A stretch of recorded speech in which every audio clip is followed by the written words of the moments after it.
soul seem to say throw cares away. Christmas is here, bringing good cheer to young and old, meek and the bold. Oh, 100 pound, reading the sound, walking and dance, selling the tag, getting the reward. People sing songs of good cheer. Christmas is here. Merry, merry, merry, merry Christmas. Merry, merry, merry, merry Christmas. Merry, merry, merry, merry Christmas. Merry, merry, merry, merry Christmas.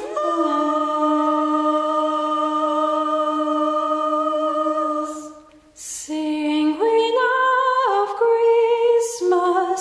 Nowhere sing we. Nowhere sing we. Sing a grateful praises to the babe so dear. Sing we Noel, the King is born Noel. Sing we now of Christmas, Noel sing we. Bonjour à tous. Aujourd'hui, si vous n'aviez pas encore compris, nous allons parler de Noël. Alors, si vous n'aimez pas cette fête, eh bien, je vous invite à quitter la vidéo. Enfin non, ouais, ça serait un peu con vu que je dis des trucs et... Ouais, non, mais restez, c'est cool, promis. D'où vient le mot Noël? Pourquoi la date du 25 décembre? Pourquoi un sapin? Et pourquoi on s'offre des cadeaux? Et est-ce que Coca-Cola a vraiment inventé le Père Noël? Eh bien, c'est ce que je vais vous expliquer aujourd'hui.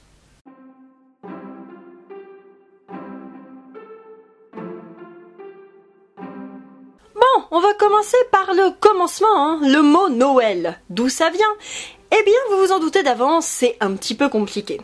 Le mot Noël ne vient malgré tout pas de nulle part, et même plutôt des grandes langues romanes, notamment le latin, où l'on dit Natale, ou l'espagnol, où l'on dit Navidad. Olé. Tout ça, c'est lié à la naissance, bien évidemment, et avec le temps, le mot Natale, d'origine latine, serait devenu Naël, puis Noël. C'est au XIIe siècle que l'on rencontre ce mot pour la première fois dans le Comput de Philippe de Thaon, daté de 1113 ou 1119, ouvrage traitant des calendriers de l'église chrétienne. Eh bien super, je me contredis moi-même, hein, puisque je vous ai dit que c'était compliqué. Non, c'est juste qu'en fait que j'ai simplifié, hein, puisque ces considérations linguistiques sont très chiantes et je suis très mal placée pour parler de ça. Maintenant, voyons voir la date du 25 décembre. Bon, vous n'êtes pas sans savoir que l'on ne sait pas quand est né Jésus, sûrement pas à l'an 0, ça c'est sûr, mais peut-être après ou même avant Jésus, avant lui-même. Je suis un beau gosse. Donc le 25 décembre, c'est un peu la date officielle donnée par l'église, car bien sûr, c'est elle qui est derrière tout ça. Oui, alors le petit, bien sûr, est un peu facile, hein, puisque si on est derrière tout ça, comme vous dites, eh bien c'est qu'on a nos raisons. Au XIVe siècle, on pesait pas mal dans la place, mais ces saletés de fêtes de païens, là, avec leurs solstices d'hiver, là, ça commençait à être très dérangeant.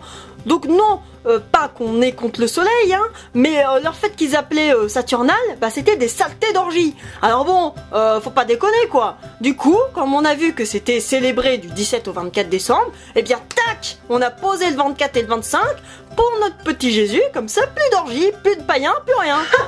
Donc pif, ça l'hérétique. Et comme on célèbre le divin enfant, n'est-ce pas, il faut bien le manifester. Et certains le font encore aujourd'hui en allant à la messe le 25, les courageux, et d'autres en faisant une crèche. Si vous ne savez pas ce que c'est, non, je vais pas vous expliquer, car c'est quand même la base de la culture populaire de savoir que des fois, on place un petit Jésus avec un âne, un bœuf, Marie, Joseph, et une petite maison, et ça fait une crèche quoi. Tu viens d'expliquer ce que c'était. Ta gueule!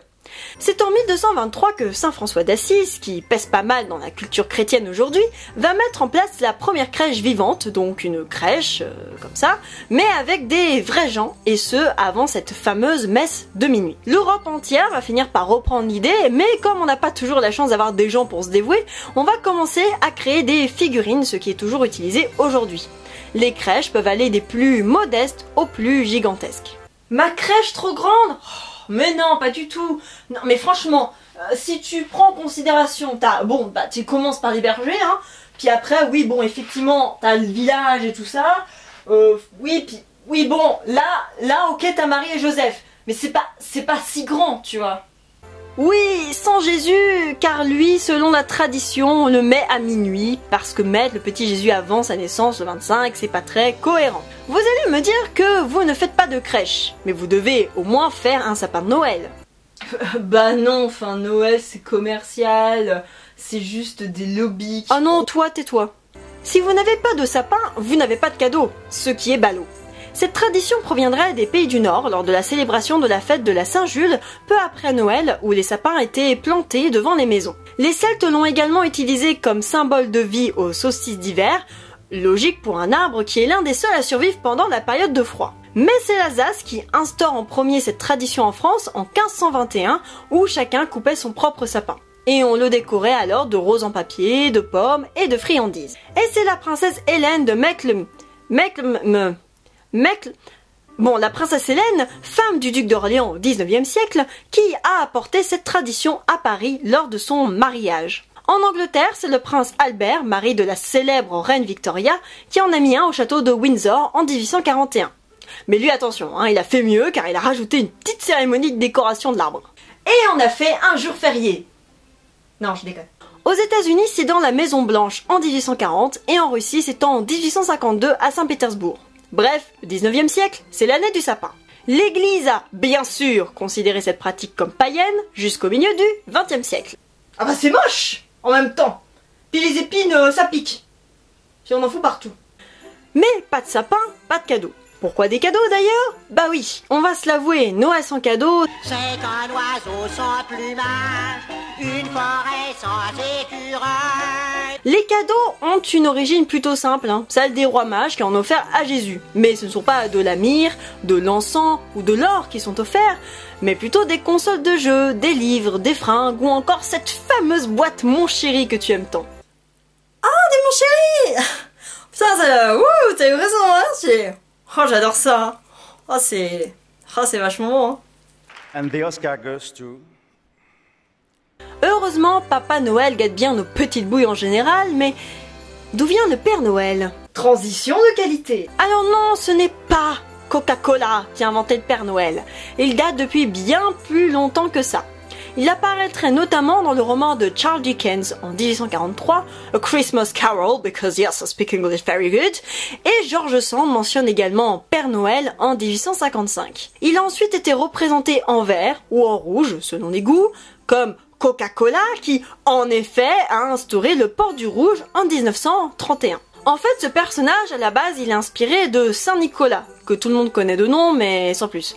En fait, il est un peu le Père Noël version chrétien. Il serait le résultat de l'évêque de Myre au IIIe siècle, évêque turc et le plus sympa du monde vu qu'il donnait de l'argent et de la nourriture aux pauvres et familles modestes pendant la nuit. Et puis ces versions se sont déclinées en Jésus, en Santa Claus, en lutin, et c'est le livre Un cadeau pour le nouvel an pour les petits de 5 à 12 ans, plus long titre du monde. Écrit en 1821 à New York, qui va parler pour la première fois de Sinterklaas, personnage hollandais du XVIIe siècle, décrit comme un homme barbu, tiré dans son traîneau par des rennes. Cet auteur anonyme a quand même pondu une putain d'idée. Et c'est Clement Clark Moore, en décembre 1823, qui représente dans le Sentinel of New York Saint-Nicolas en lutin, tout gentil, distribuant ses cadeaux à bord de son traîneau et de ses 8 rennes. Ce concept a été repris les années suivantes, donnant ainsi naissance au personnage que l'on connaît aujourd'hui. Ah, oui, on aurait dit que j'étais Mère Teresa, mais c'est bon, on a du petit budget ici. Voilà, donc j'espère que ce petit remake sans prétention vous aura plu. Alors je sais que la première vidéo n'avait pas matière à dire, et là c'est un peu pareil, mais je voulais un peu m'amuser pour cette dernière vidéo de l'année 2017. J'espère en tout cas que cette vidéo vous aura mis dans l'ambiance, que vous aimiez Noël ou pas. Et si vous aimez Noël et que vous le fêtez avec votre entourage, eh bien je vous souhaite de très joyeuses fêtes. Et si ce n'est pas le cas, eh bien je vous envoie tout mon amour. Allez, à l'année prochaine. Oh, la blague de beauf.